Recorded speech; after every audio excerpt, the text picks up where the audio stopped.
Voilà une question fort intéressante, mais très difficile à régler en 2 minutes. Quelle est la priorité à honorer dans l'éducation des enfants aujourd'hui? Je vais considérer que cette question concerne des enfants, disons, de 4 à 14 ans. Il faut alors, je crois, être attentif à 2 réalités et donc travailler sur 2 fronts. Tout d'abord, il s'agit de permettre l'éclosion de leur personnalité qui repose sur le tempérament particulier, sur le caractère et les dispositions de chacun d'entre eux. Ah, là, il y a du travail.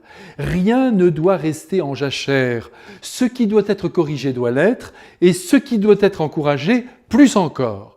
Car l'enfant doit développer ses potentialités, qu'elles soient d'ordre intellectuel, manuel ou artistique.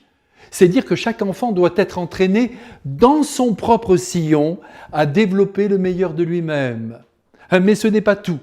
La faculté d'émerveillement doit aussi grandir, notamment face à la nature et face à l'art sous toutes ses formes. Et puisque j'y suis, face à la grandeur humaine. Les biographies de saints et de héros sont donc les bienvenues.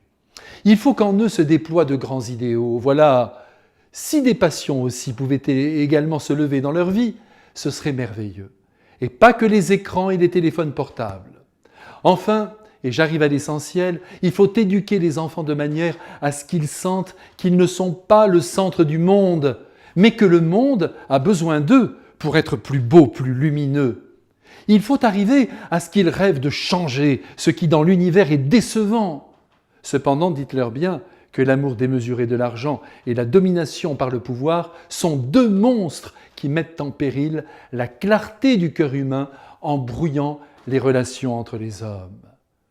Permettez-leur aussi de s'approcher des gens profondément blessés par les épreuves et les drames de la vie et qu'ils constatent alors leur grand pouvoir de consolation. Et puis, soyez des exemples pour eux, surtout des exemples de bonté et d'indulgence. Les esprits secs n'engendrent que des branches mortes. Apprenez-leur aussi la présence du Dieu créateur dans le ciel et dans leur cœur. Dites-leur que le Christ et Marie sont là, près d'eux, et qu'ils les comprendront toujours, parce que leur amour est infini. Patience, patience avec vos petits, qui, comme vous et comme moi, ne sont pas parfaits. Enfin, éduquez leur liberté en leur faisant toute confiance. Ne les muselez pas, sinon ils finiront par sauter les barbelés pour aller faire n'importe quoi. À bientôt et bon courage.